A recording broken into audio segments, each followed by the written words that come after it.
YNA is a podcast that focuses on mental health and other aspects relating to what goes on inside a person's head. We are by no means professionals on this field and only aim to make these conversations about mental health easier for the listener.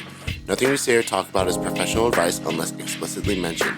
If you seek professional advice or experience symptoms of an actual mental health disorder, please contact a professional or visit your closest center for behavioral health. You are not alone. Hello. Welcome back to You Are Not Alone. This episode is on ADHD, and I'm here with Daniel Basa. Daniel, would you like to introduce yourself? Sure, yeah. My name is Daniel Basa. I'm a senior at Eckhart College in St. Petersburg, Florida. And you can follow me on Instagram at Daniel B. Basa. I do a lot of animal photography and a lot of wildlife stuff. I'm an environmental studies major with business minors. That's awesome, dude. So we could just jump right into it. ADHD has been something that I've realized a lot of people deal with and they struggle with, and they're not very sure on how it all started. So I got to ask you, when did you know you had ADHD, and did you know? And when did you say to yourself, I need to take the steps to go forward and get the help that you needed? Yeah, so I didn't know at first. So around first grade, when I was in elementary school in Illinois, I just was really struggling in school, couldn't meet deadlines, and I even that school had a more accommodating like academic structure for ADHD. But even then, I was like struggling to meet deadlines, always distracted. A lot of teachers thought I was lazy, and I mean, Sina, we were in the same class, so I don't know. You probably don't remember, like you were probably in third grade, but I would get no work done. Like, I would just kind of like walk around, just kind of like looking out the window and stuff.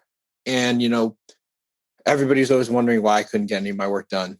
And eventually, I went and got tested for ADHD because a lot of people thought I was lazy and stupid. And, I think my parents at that point were just looking for an explanation. And I got to say, I know that was arguably a huge relief for my parents when they found out that there was something and there was like a fix and I wasn't just dumb or stupid or lazy, And so, I found out around probably third or fourth grade was my official diagnosis.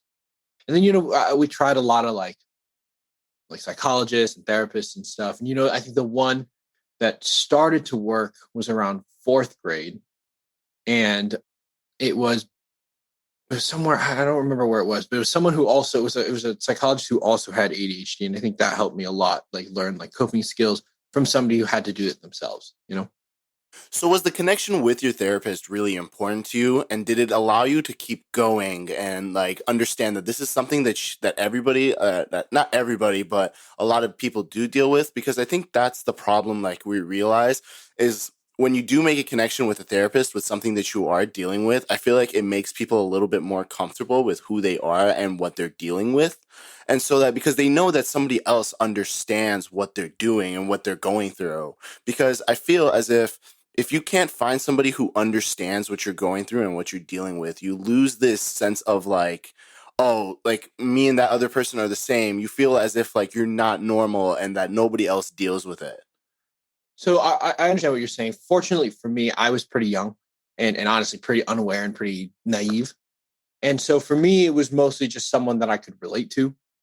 I don't remember his name. I want to give him a shout out. Because my mom and I actually talk about this a lot, that guy was like, he was the one that really understood and gave a more concrete tools than just stay focused, So for sure. It's like super relatable. It was more, it was less therapy and more looking at and trying to find coping mechanisms. I think that's the biggest part. That's the biggest way to combat, any sort of mental illness or anything is just finding ways to not ignore it or completely cure it, but finding ways to live with it. So with these coping mechanisms, could you help our listeners who may deal with ADHD or not sure if they deal with it, some things that you did that helped you become like understand your ADHD better? Well, the first thing I would say is get tested. If you, especially when if you're listening to this and you're younger, and you're especially in like a school system that kind of swallows you up and you feel like you can't keep up and all that, I think the first step, real concrete step, is a diagnosis. And obviously I'm no expert. This is just my path to success. Was definitely that first diagnosis helped a lot because that opens up the door for testing accommodations, because people with ADHD, we don't test as well as other people, like standardized testing and stuff like that. And a lot of that is applied when you're younger. Learning that when you're younger is absolutely vital. But yeah, so as far as coping mechanisms, for me personally, especially after the diagnosis, eventually I was medicated, right? And that's a whole nother story. But I would say now, as a college student, and I was just telling my roommate this the other day, the way that I deal with, let's, for example, getting distracted, right? I like kind of hard, like concrete steps to change, rather than just going for change itself, making sure that I have like a list of things I'm going to try to accomplish in that order to kind of keep myself accountable. So for me, who gets distracted, I'll go to the library, right? So the step one is removing myself from an environment that is inherently distracting. I think the next step, though, is the library isn't enough. If I go into a study room, I'm going to be watching a video on my phone, I'm going to be texting, doing all that. So my thing now is I sit in the common area in a library so that people can see me. Like, I can't play a video, I can't do anything that distracts me. And I sit in that common area. Next step after that, if I still can't focus, phone gets turned off and put away. And I think that it's about knowing, like, and being honest with yourself about your own distractions. And because I think for me, like, I have ADHD, inattentive and hyperactive. So that's both. Back then, that would have been called ADD versus ADHD, right? But now Right. it's inattentive, hyperactive. I have both, but far more on the inattentive side now. I think a lot of people, when they get older, the hyperactivity goes away, but the inattentiveness, it's there. Like, and another big thing I do. Sorry if I'm rambling. Is the like scheduling. I like to try to keep a routine, or at the very least keep a to-do list, because like with ADHD, I forget a lot of things. And so I like to have like a list of deliverables for myself by the end of the day. And so if I forget, if I make a habit of checking this list every hour, every 2 hours, then there's no possible way I can forget. The only thing is remembering to put something on that list. But Right, right. And so I gotta ask, like, as a kid growing up, like, you must have evolved with this mental disorder, right? Like, you pretty much evolved with a life of ADHD and understanding how to cope with it and understanding your own distractions. And you're right, like, I believe not enough people are honest with themselves these days, and they tell themselves lies just to make themselves feel better or to understand that I'm not trying to go down that road or deal with that kind of problem. So for you to be honest with yourself and realize that, hey, my phone is a distraction, or the library is the best place and the common area is the best place for me to go. Um, so how did you come to that evolution? Like, was it something that, like, you just clicked one day and you just understood, or was it like building blocks and you slowly got a understanding of it? On top of that, when did you realize that? When did you start being honest with yourself? And because, like, you must have lied to yourself in the beginning and then stopped. Unfortunately, I don't think I don't know if I lied to myself. Just to answer the second part of your question first, in this case, I really have to credit my parents, especially my mom, to one, give me the access to these like professionals that can help me. Because then I ended up seeing another therapist who is still my therapist now. When I was around fifth or sixth grade, and she helped a lot in like learning coping skills. But I think for me, I didn't I was always kind of told that I was being distracted. I think my family's very on top of me when it came to especially schoolwork, when I was younger, right? And so in that case, like, I'm very grateful for that. At first, when I was younger, it was them keeping me accountable for my work, and then it was them teaching me to be accountable for my work. And by the time I went to college, I was accountable for my work. And I think that, like, the environment I had at home was very conducive to accountability and like getting my work done, especially like in a distraction free setting and all that. But I think when I got to college, I had like a good 3 months where I struggled in school again, and I eventually figured it out about my sophomore year, and with the help of some mentors too. And now I think that it's like I had to take kind of a long look in the mirror and be like, these are the things that are keeping me from the success that I want to achieve. And I've been taught growing up the steps to get to where I want to be. So now I just have to do it. So it sounds like with ADHD, you kind of just focused on, it was all about school. Was there any point in life where ADHD affected like your living and like other aspects that weren't Yeah. school? Yeah. For ADHD and like forgetting things like that, I'm so messy. Like my room was always so messy growing up, and that's something that I'll be honest with you. In the spirit of not lying to ourselves, that is the thing with ADHD I struggle with the most. Still, is like organization.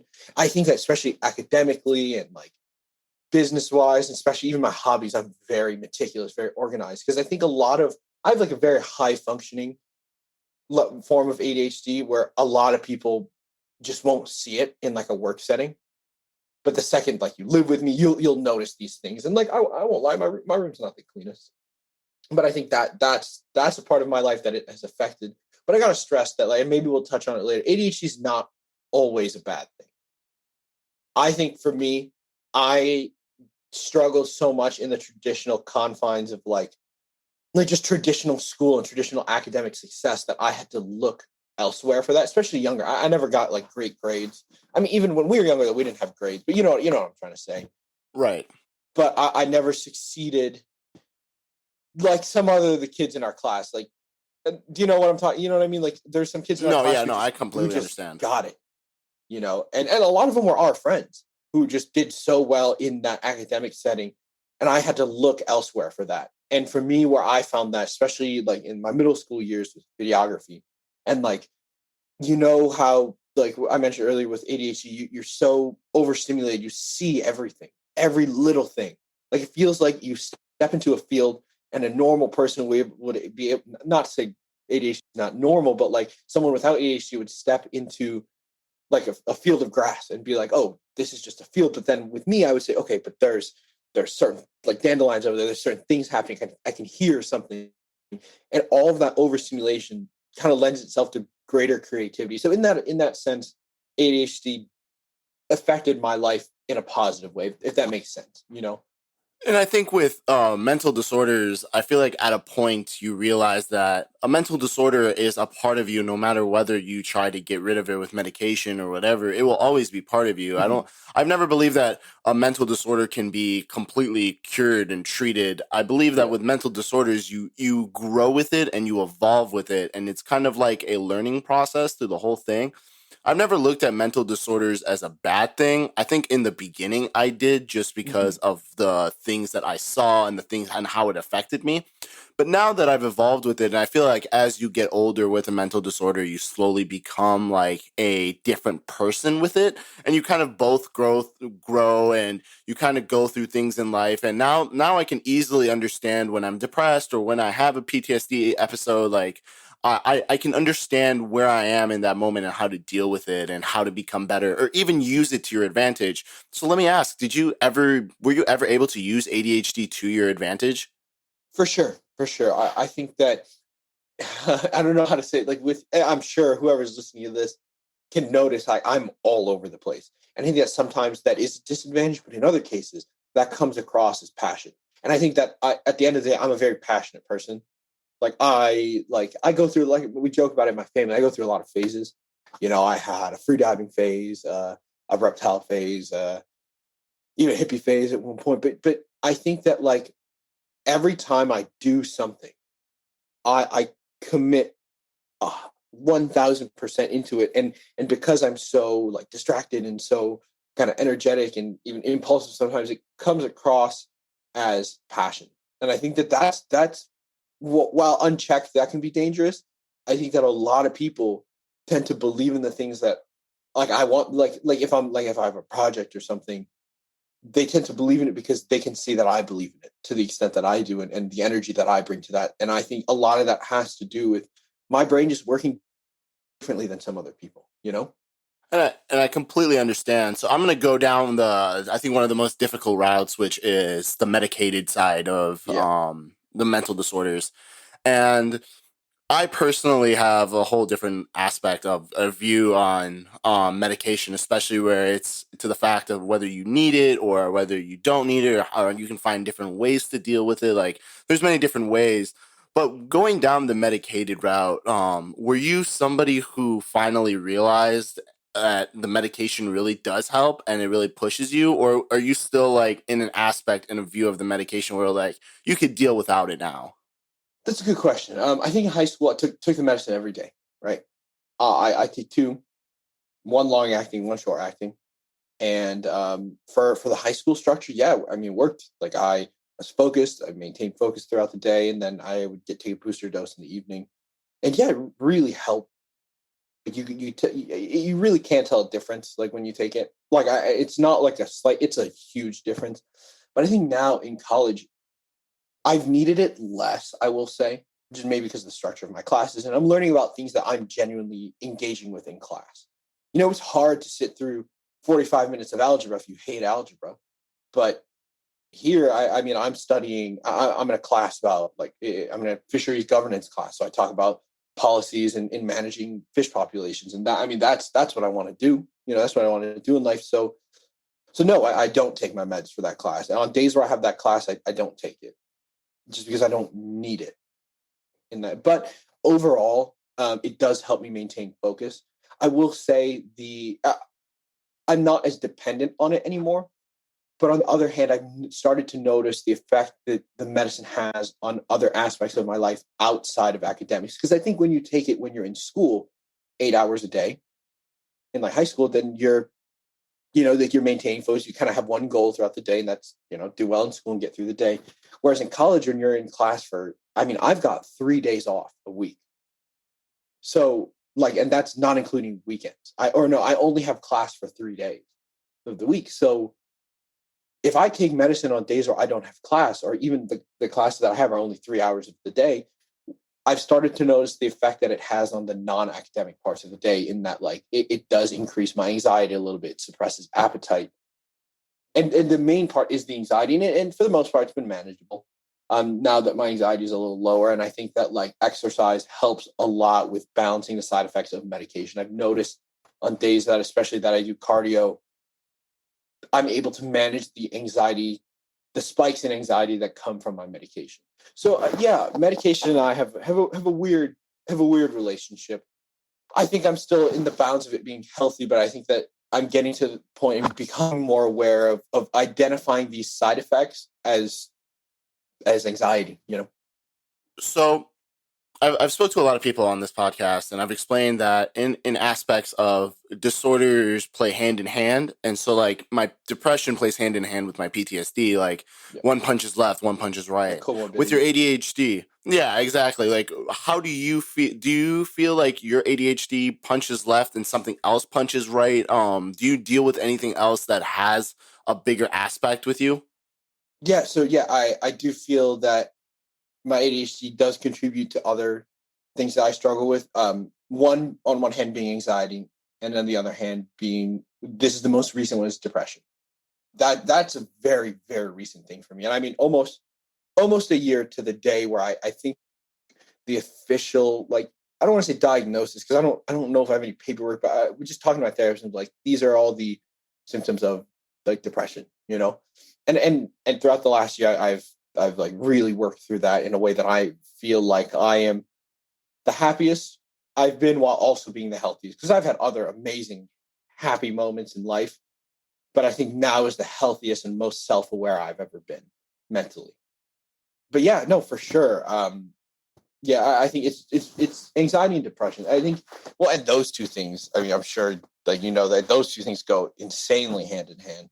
But yeah, I think that for the most part, it's the anxiety. I think the anxiety is what induces depression for me, and it's all about the management of anxiety. Right, and exactly, and you find different ways to manage anxiety and how to really bring it into like a better perspective in your life. Like you said, ADHD didn't have the best in the beginning, but once you got a good understanding and foreground of it, you used it to your advantage to create that Exactly. passion. I was just going to add, in a way that ADHD has helped, and this is kind of going to crack you up, I think, just based on the conversation we had right before the pod started. Another way that ADHD has helped me is I've felt overstimulated my entire life. I've been in situations, especially with my anxiety, I feel I don't want to say danger, but like overwhelmed. And I've learned to be not comfortable, but I've learned to manage that overwhelm. feeling. And now when I do all the animal stuff and when I do like venomous snake work and I handle dangerous animals, that feeling of being overwhelmed and learning how to cope with that has really helped me. So while being distracted and holding venomous snake probably isn't the best thing in the world, I think in that sense, I've been able to I think maybe that's a thing that sets me apart from with the wildlife thing, because I think that the people that I hang out with who do all the wildlife stuff, we're all the same, all have ADHD. I'm not exaggerating. My entire group has it. And I think we all probably feel the same way. And that's amazing that you found a little group for yourself and you kind of all understand what you guys are dealing with and how to deal with it honestly together. Exactly. Because honestly, talking about your disorder with other people, you get an understanding again. It's that feeling of connection that you It's have that empowering us for sure. human beings. Yeah, exactly. Us human beings, like the one thing that we need in our lives is emotional connections. Like we thrive over connecting with another human being, especially if it's something that you've dealt with for so long, and you kind of get this understanding together. So I'm gonna throw 5 myths about ADHD towards you. Just give me quick responses to them, and let me know what you think. Sure. So the first myth is ADHD isn't real, or at least it's overdiagnosed. In my opinion, I completely think it's underdiagnosed. I was talking to one of my friends here, let's say, who's a bit younger than me, in college and very new to college. And we were talking the other night, and he was like, "I don't have ADHD." And I was like, "Okay, so what's hard when you sit down to do your work?" He was like, "Well, I'm distracted. Like my mind races. Like I have a hard time finishing things after I start them." And I was like, "Oh, homie, sounds like ADHD. Tell me more." And I we talked about it. He checked every box. And at the end of the night, he was like, "Oh, maybe I have ADHD." And so, and that was, I'm not even kidding. That was That's two crazy. nights ago. And so I totally think it's underdiagnosed. And so I think that is an extremely antiquated view. And that's why you said it's a myth, right? It's a completely antiquated view. And I think that the more that we learn Right. about people, I think the more we're going to find that there might be more people. This you can fact check me on this because I don't know, but it feels like, at least in my life and in my social circles, that there's more people with this than without it. Because it's not like COVID. You can't have it or not have it. You have different degrees of it, and certain people seem like they're an absolute mess, and other Right. people, and this is the more dangerous one, other people seem completely fine. And I think that's where a lot of people, the discrepancy with me in class Right. and me in business situations and me like Daniel the student, Daniel the guy who's doing a project in the Philippines, all that. He's a very high functioning person, but I think the people closest to me who are seeing me fall apart, we're seeing that I think that's so dangerous to not to go undiagnosed. You know what I mean? And I think that's why I'm the first step. I honestly think if you No, have yeah, the I get you. resources and you're struggling enough, get tested. That was what changed my path. We got the second one. ADHD is a childhood disease. So I could see, even me, I could see how people would think that. Because I think a lot of people think that they can just outgrow it. And I think you can. You're not going to be cured, but I think you can outgrow it in a way that you learn coping skills. And I think some people may naturally learn those coping skills. Unfortunately, I wasn't one of those. Or maybe fortunately, honestly, because I had to work really hard to learn those things. And I'm on me because of my work ethic. But yeah, no, not a childhood thing. I'm 22 and I've definitely got it. Okay, so the third one is all people with ADHD are hyper. Yeah, like something we touched on earlier. I know, right? Because we obviously know that you and I know that that's not true. But I think that when people think ADHD, they think ADHD in the old sense. Because I think I don't remember the actual psychology, legislation that, or what, not legislative, or whatever changed, but they changed the name for ADHD. It used to be ADD, and then Right. ADHD, ADD being inattentive, ADHD being hyperactive. Right. And like I said, it's a scale. You could be on a scale of 99% inattentive and 1% hyperactive, but you've still got ADHD, right? Exactly. Or you could just have hyperactivity. It's a scale. And I think that when people associate hyperactivity with ADHD, you're generally, the picture in your head is the kid in class who can't sit still, fidgets. And that was me. I struggle with that less now, just because I do purposely like try to avoid those things. Like try to like make sure I'm sitting still and presenting myself in the right way. And Right. I've learned to make a conscious effort. But I think that yeah. Okay. So we got the fourth one. ADHD medications are dangerous. And that's a myth. Yes. Well, I gotta say they can be dangerous. Okay. Well, I mean, we've both been to college. How many Right. people you know who abuse ADHD medication? Oh, a lot of people. A lot of people. And a lot of people, and the amount of people, and I gotta say, the amount of people that hit me up when they find out that I have medication, it's kind of awful. Wow. That's Because crazy. I need that. Yeah, I need exactly. That's mine. Like, take the breaking the law part aside of that. Mm-hmm. That's mine. Like you know what I mean? No, I get what you Like, mean. I get what you mean. and I have a heart condition, right? Right. And I don't think you know that. I have a heart condition, and we had to go jump through so many hoops because there are so many side effects. So I don't think it's a fair statement to say that ADHD medications are dangerous. I think it's a fair assumption to say ADHD medicine unchecked, especially for undiagnosed and abused, are 1,000% dangerous. Right. Exactly. Like with any drug. Yeah. With the fifth and the last question, ADHD has to be a barrier to success, and this is a myth. I love that you just asked me this one, because this is something that, I mean, you and I have talked about this recently. I mean, think about when we were younger, how many people, and especially teachers, like looked at us and just, you could tell they didn't believe, and they thought that we were, and maybe you don't have ADHD, but do you know what I'm saying? Counted People us down. Counted us we out. we're just people who really counted us out and wrote us off. And I even talked to my mother about this. Like, people really counted us off when we were kids. Like, and to be where both of us are today is insane to me. Exactly. Right. We have to prove to them that we absolutely not.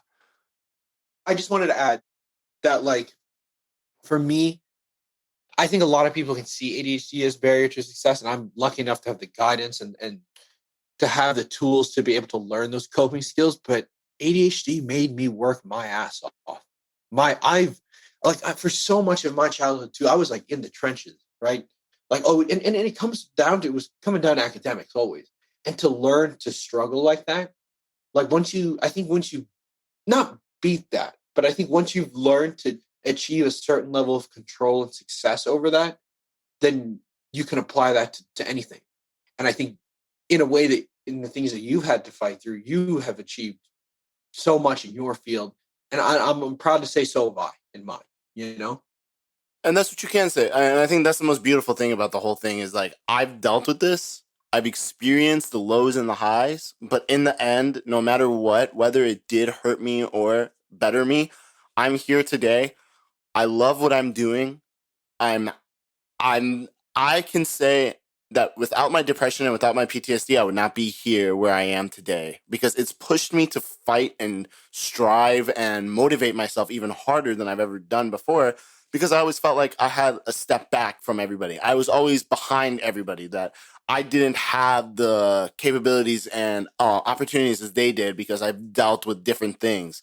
But I think the most beautiful thing about the whole factor of having a mental disorder is that, like, you grow with it, you live with it, you will die with it. It's like no matter what, whether you try to get rid of it or cure it with medication or whatever, no matter what, it's still in your head, and it's something that you did deal with. But if you can stand up and say that you're proud for who you are and what you did and what you had, then, dude, like all the power to you. Like, I feel like Absolutely. that's when you have full control over it. So before we get off this podcast, let me ask you one last thing.